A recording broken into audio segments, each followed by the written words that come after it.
It is my understanding that you fairly recently had established the NAMI Mercer Pillar Award to recognize individuals who contribute to our mission by their volunteerism, leadership, advocacy, and charitable giving.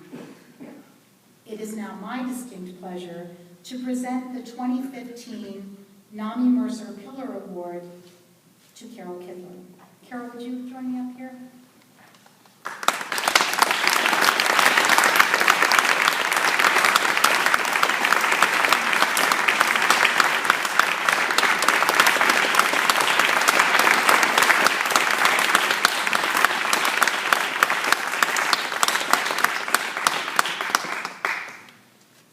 So Carol's story is truly an inspirational one, as many of you know. I had the privilege of hearing her tell it firsthand for the first time just a few weeks ago. And I want you to know that it is beautifully penned in today's program, so you can take time to read it at your leisure. Carol, there is no doubt, is an accomplished professional. And she has generously shared her talents and skills with us over many years. But what I think we know and love most about Carol is who you are as a person. Your heart, your spirit, your courage in the face of what seem like insurmountable obstacles.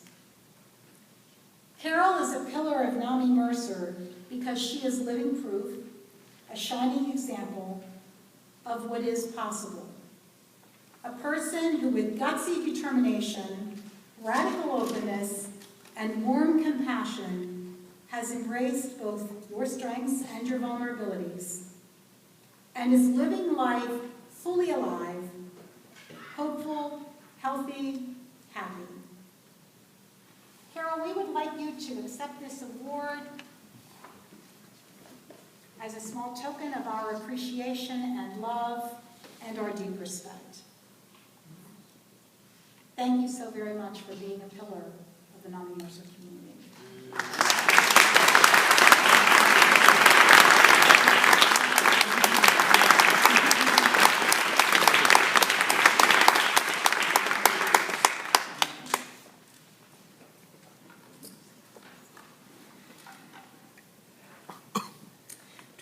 Years ago, depression and anxiety brought me to my knees and changed my life forever. I could never have imagined today I would be humbly standing before an endearing audience, receiving an award honoring my work in the mental health field. Yet I'm here. My life, like many of your lives, have been filled with peaks and valleys. I've embraced the lessons in the valleys to enhance the joys of my peaks. Today is one of those peaks, so thank you. 15 years ago, I was urged by a very good friend, Marie, to attend the state conference of an organization called NAMI. I had never heard of it. Again, I found myself brought to my knees, but this time in gratitude.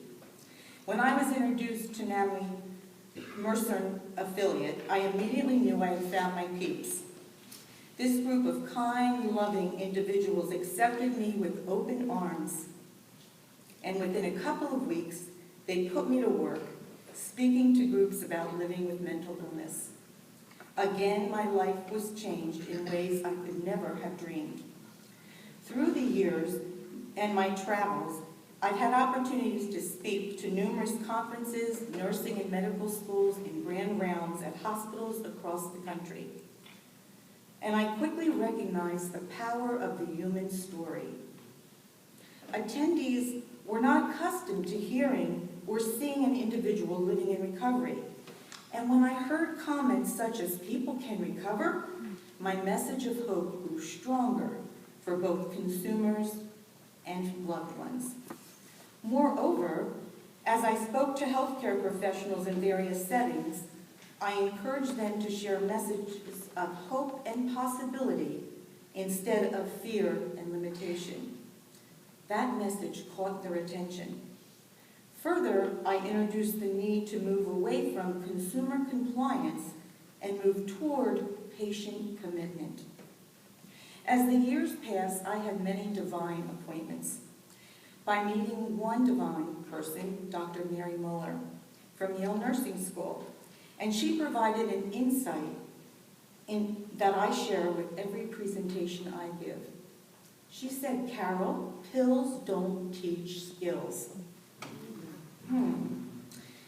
The light bulb started to be illuminated. She was onto something. So I changed my message to consumers and their loved ones to adjust their thinking to move from mental illness to mental wellness.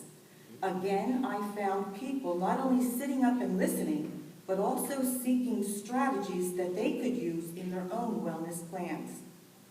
Sometime later, I had another divine appointment to meet another Mary. This time it was Dr. Mary Rosedale from NYU Graduate Nursing Program. This Mary brought me to an association of ECT nurses, which then led me to become a member of the International Society of ECT and Neurostimulation's Consumer Advisory Board. Again, the dots were connected, and I was provided opportunities to speak to psychiatrists who deliver ECT. Recently, I spoke in Toronto and introduced the idea of inviting their patients' loved ones into the ETC suite in the same way doctors invite husbands into the birthing room. I explained that by doing so, they would be alleviating the patient's fears while educating the patient's loved ones on this misunderstood treatment. The following week, a number of doctors gave it a try and wrote me thank you notes for changing their patients' experiences while adjusting their practices to be more patient-centered. This outcome was a really big peak. During the last 2 years, my worlds have collided. In Kivler Communications practice, I coach international executives for periods of 6 months at a time. In one call, an executive opened up about his daughter's depression and her hospitalization. Larry lived in Boston at the time, and I asked if the hospital had mentioned the organization NAMI, and to my dismay, it had not. Together we visited the national website and found his local NAMI, and both Larry and his wife attended our family-to-family program. At the end of the time together, Larry thanked me for introducing him and his wife to people who understood what they were going through. In the very next group of executives, I coached Harold from Australia. And during our first call, he asked if he could speak to me about something more personal. Howard, like many executives, Googled my name prior to meeting me. He noticed my mental health work and had many questions about his own anxiety. We spoke at great length, and together we found a virtual anxiety support group for him to join. He remarked that in less than 30 minutes, I provided more hands-on strategies than both his psychiatrist and psychologist together. What a validation to hear.